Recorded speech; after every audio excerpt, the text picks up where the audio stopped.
여러분 안녕하십니까. 쩐데레TV의 쩐데레입니다. 구독, 좋아요, 알람 설정까지 부탁드리겠습니다. 오늘 날씨가 무척 좋아서요, 아마 많이들 나들이 하시고 외부 활동 하셨을 것 같습니다.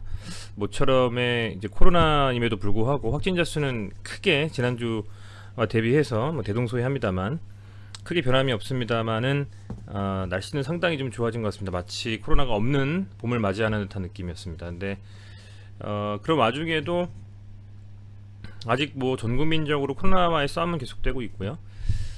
거기서 굉장히 중요한 이슈가 백신에 대한 접종 여부인 것 같습니다. 우선은 이제 SK바이오사이언스에서 출하되는 아스트라제네카의 백신이 26일에 첫 접종을 앞두고 있습니다. 엔사 포털 사이트를 검색해보면 누가 먼저 맞느냐, 첫 접종자가 누구냐에 대해서는 아직 명확하게 된 것이 없는 것 같습니다. 많은 미디어를 통해서 나온 정보를 보면 SK바이오사이언스발 아스트라제네카의 백신을 첫 번째 맞는 분이 어떤 분들인지 아직 언급이 안 돼 있고요. 굉장히 좀 궁금합니다. 저도 마치 아이폰 처음 출시됐을 때 누가 사느냐처럼 굉장히 좀 궁금한데요. 아무쪼록 여러 가지 노이즈가 있었고 하지만 이 백신의 효능이 부디 예상했던 것보다 더 높아서 많은 분들이 효과를 좀 보셨으면 하는 바람이 있습니다. 이번 주는 사실은 좀 재미없는 시장이었던 것 같습니다. 우선은 특히 금요일에 초반에 그냥 시장이 많이 밀려버렸습니다. 그러면서 상대적으로는 좀 더 강하게 금요일에 좀 마감했으면 하는 좀 바람이 있었는데요. 예상과는 좀 다르게 초반에 많이 밀리다 보니까 많은 좀 개인 투자자분들이 스트레스를 받으셨을 것 같아요. 이에 반해서 비트코인 같은 경우에는 연일 상승하고 있죠. 그래도 저는 코인 쪽에는 그 인사이트가 없고 제대로 된 투자를 해본 적이 없어서 그냥 관심만 갖고 보고는 있습니다만 정말 한치 앞을 모르는 그 유동성의 움직임이 아닌가 싶습니다.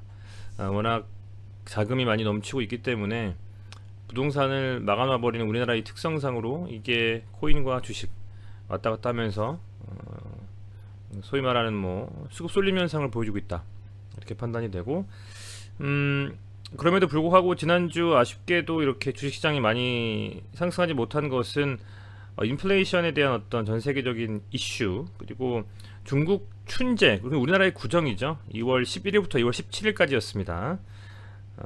큰 규모의 유동성 회수에 나섰죠. 그렇다 보니까 이게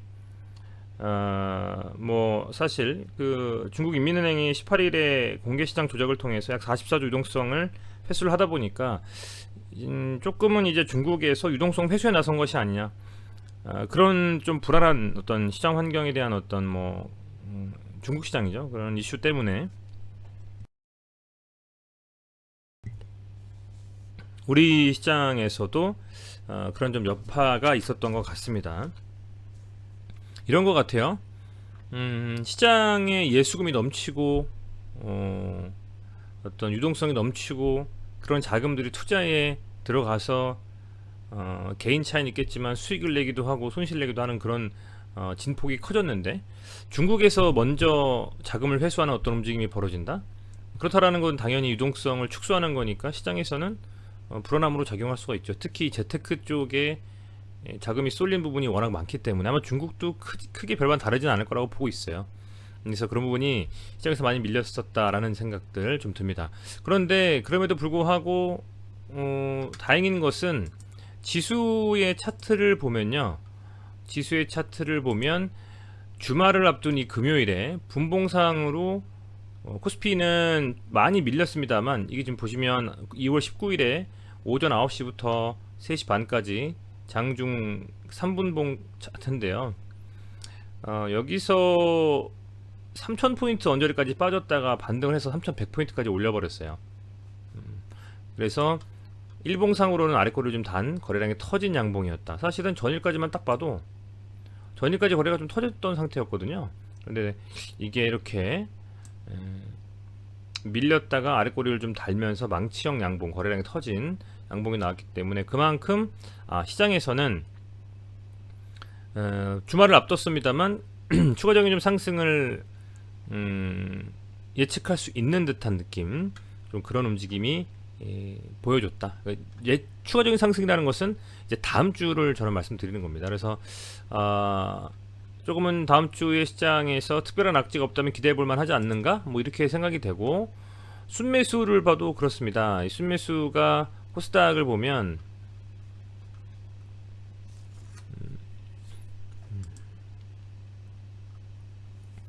이게 차트별로 장중 시간에 지금 되지가 않나요?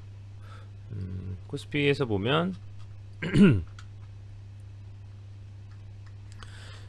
보이실 겁니다. 여기서 이제 전일의 금요일에 코스피의 외국인과 기관과 외인의 순매수 현황인데요. 시간이 지나면 지날수록 개인은 사다가 점점 팔고 있고, 외인은 매도세가 점점 코스피 같은 경우에는 기관이 매도세가 점점 이렇게 줄면서 금투가 좀 들어오기 시작했습니다. 반등을 장중에 하면서 코스피는 기관의 순매수에 의해서, 특히 금투에서 순매수에 의해서 반등을 좀 했다라고 보시면 될 것 같고, 코스닥은 여기 뭐 11시까지는 외인과 기관이 순매도로 굉장히 강하게 좀 갔었다가, 이후부터는 개인은 매도로 좀 일관해서 순매수로 마감을 했습니다만 매도를 일관을 했고, 외인과 기관은 점점 순매수 폭을 줄였다. 순매도 폭을 줄였다. 이렇게 보시면 될 것 같습니다. 그렇다 보니까 장 초반에는 개인들만 순매수하고 외인 기관이 매도하면서 눌렸다가, 장 중반 후반으로 가면 갈수록 코스피는 기관, 코스닥은 외인과 기관의 순매수에 의해서 시장이 반등을 했다라고 보시면 될 것 같습니다. 그렇다면 주말을 앞둔 상황에서 다음 주의 상승에 대한 어떤 기대감을 가지고 외인과 기관 지수별로 좀 추가적인 매수를 한 것이 아니냐, 뭐 이렇게 저는 보고 있습니다. 시장에서 딱히 어떤 강한 모멘텀이라든지 그런 것을 좀 찾기 어려운 시장이 아닌가 생각이 됩니다.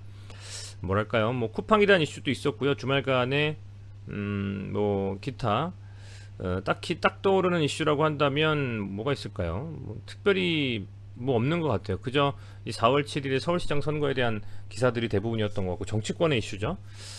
그런 것들이 대부분인 것 같고, 그걸 제외하면 오늘 나왔던 정세균 총리의 SK바이오사이언스 본사 방문, 아마도 24일날 출하가 되고 26일부터 접종이기 때문에 이 부분이 상당히 정부 차원에서는 여러가지 여론에 대한 부분도 있을 수가 있고, 사실은 좀 이제 서울시장을 앞두고서 이 백신에 대한 이슈, 부동산 이슈로 많이들 공격당하는 게 정부 여당 아니겠습니까? 그렇다 보니까 이제 그런 측면에서 방문을 하고 조금 더 이슈화를 시키는 부분이 있지 않느냐. 상당히 좀 긍정적이라고 보여집니다. 이 종목 자체에 대해서는. 왜냐면 이제 3월 달이 되면 SK바이오사이언스가 상장을 좀 하죠, 여러분들. 그래서 뭐 일정을 제가 전에도 말씀을 좀 드렸습니다만 3월 18일 날에 SK바이오사이언스가 상장이 돼 있고요. 예정으로. 그리고 3월 4일하고 5일에는 수요 예측이 벌어집니다. 아마 수요 예측 때에는 기관과 외인 뭐 수요 예측을 벌이면서 공모가가 정해질 거라고 보여지고, 3월 9일하고 10일에 일반 청약되죠. 아마 일반 청약 개인들이 아무리 넣어도 많이 못 받을 거라고 보여집니다. 그래서 이 3월 달이 되면 아마도 제 생각에는 그만큼 SK바이오사이언스를 사고 싶은 그런 어떤 자금을 좀 들고 있는 많은 투자자분들이 바이오사이언스에 대해서 많이 배정을 못 받고 남은 예수금으로 SK케미칼이라든지 디스커버리를 매수할 수 밖에는 없는 상황이 좀 벌어지지 않을까라고 좀 기대를 해보고 있는 거고요. 그런 측면에서 계속적으로 좀 말씀을 좀 드려봅니다. 우선은 디스커버리 같은 경우에도 시장이 눌림과 함께 오늘도 하락으로 마감했죠. 금요일도. 그래서 1.81%. 근데 장중에는 조금 더 밀렸었어요. 분봉 보시면 62,000원까지, 거의 63,000원까지 이렇게 밀렸는데 쌍바닥만 두고 올라와서 결국에는 분봉상의 122평선을 돌파했습니다. 이런 게 좀 재밌어요, 여러분들. 122평선을 그어놓고 보시잖아요. 그러면 얘가 만약에 122평선을 뚫고 올라오면 거기부터는 좀 추세 상승으로 전환할 수가 있는 거고요. 분봉상으로 3분봉으로 전 보고 있습니다. 여기를 못 뚫으면 상승을 못하고 또 밀리는 경우가 많아요. 여기 보시면 그런 케이스가 있을 수 있고요. 이번에 여기서 상승하고 나서 안착해줬잖아요. 이런 게 안착이거든요, 여러분들. 돌파해주고 나서 이 120평선에 안착했기 때문에 다시 상승 추세로 전환한다라는 겁니다. 조금 더 보면, 여기서도 보면 이 상승 과정에서도 계속적으로 이렇게 이슈가 됐었던 포인트 지점들이 있어요. 이런 지점들 이렇게, 그죠? 빠졌다가 다시 반등 나오는 지점들, 그렇기 때문에 상승이 추가적으로 나오는 거거든요. 그렇다고 보시면 됩니다. 여기는 빠지고 나서 다시 복구를 여기서 못 해주니까 밀리는 거고요. 뭐 그런. 그래서 어쨌든 지금 추세를 결국에는 다행히 이렇게 보시면 돌파하면서 쌍바닥 만들고 120평선 지지해 주면서 지금 움직이고 있다. 이 점 유념해서 볼 필요는 있겠다라고 생각이 되고요. 다만 30분 봉상으로 봤을 땐 아직은 조금 멀었죠. 여기를 좀 여기 윗구간에서 좀 놀아줘야 되는데 빠르게 좀 반등이 나왔으면 하는 바람이 있습니다. 일봉상으로 지금 어찌됐건 아래꼬리 달고 음봉이 나왔고요. 지금 현재 보면 이거거든요. 지금 보면은 볼린저 밴드에 이제 내려볼게요. 볼린저 밴드에 하단 딱 찍고 나서 올라왔기 때문에 다음 주 초부터 이 21평선 돌파하면서 조금 상승 추세로 전환해 주는지를 좀 지켜봐야 되겠습니다. 아쉽습니다. 조금 움직임이 괜찮았는데 71,000원 정도까지 갔다가 7만원이 돌파했다가 다시 한번 이렇게 갈 수 있는 좀 움직임으로 갔으면 좋겠는데 과연 이게 어떤 식으로 돌아갈지 한번 좀 지켜봐야 되겠습니다. 그 정도라고 보시면 될 것 같고요. 매동 자체를 보면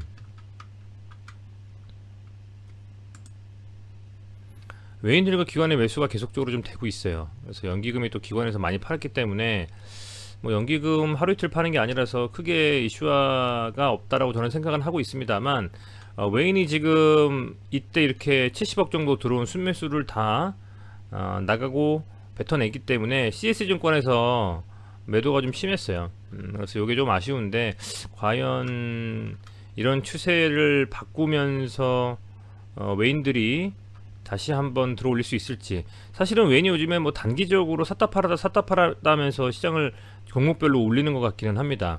그래서 만약에 인플레이션 이슈라든지 중국 이슈라든지 미중에 대한 어떤 약간의 지금 휘토류 관련해서도 그렇고요. 미중 관련된 이슈들이 조금은 이슈화가 될 법한 느낌이 나오고 있거든요. 그렇기 때문에 이제 그런 부분들이 이 외국인들의 우리나라 투자하는 입장에서는 리스크한 부분이 좀 점점 나오고 있기 때문에 과연 그게 해소가 될런지. 해소가 된다라고 하면 매수 안 할 이유는 없다고 봅니다. 아직 조금 더 여유가 남아 있고요. 꼭 외국인들의 이슈가 아니어도 개인들이 충분히 손댈 수 있는 수준의 이벤트를 앞두고 있기 때문에 디스커버리 같은 경우에는 좀 그렇게 긍정적으로 좀 보고 있고요. 케미칼을 보면 케미칼도 지금 중요한 자리라고 제가 말씀을 드렸는데요. 여기서 이제 하락을 좀 멈추고 발동을 걸었다. 무슨 말씀 드리는 거냐면 쭉 하락하고 나서 어딘가에서는 어떤 상승에 대한 뭐 움직임을 확인할 수 있는 뭔가 있어야 되거든요. 제가 계속적으로 그래서 이 음영을 달리해서 보여드렸던 부분이 이런 겁니다. 이 추세를 깨면서 가느냐 아니면 버텨주느냐. 버텨줬으니까 올라가는 거고요. 버텨주다가 못 버티니까 밀리는 겁니다. 다시 여기서 올라가서 제대로 안착만 됐으면 갈 수 있었는데 안착 못하고 밀려버렸죠.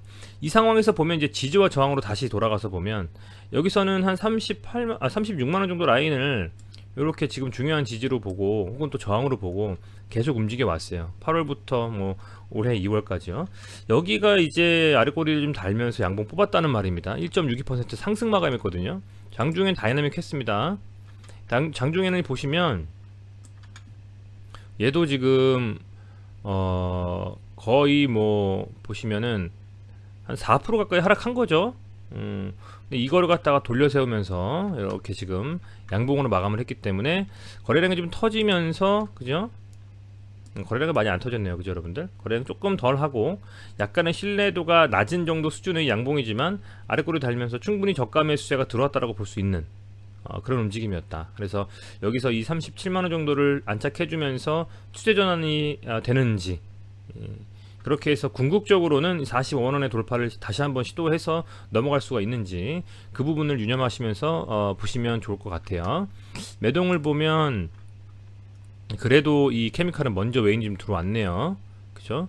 연기금의 엄청난 매도는 뭐 어쩔 수 없는 부분인 것 같고요. 어쩔 수 없는 부분인 것 같고 이 외인들의 어쨌든 3일에 걸친 매도가 순매수로 들어왔다 금요일은. 그리고 기관은 계속적으로 매도를 하고 있지만 언제까지 매도할지는 모르겠지만 조금 더 지켜보자. 어쨌든 3월 18일이죠.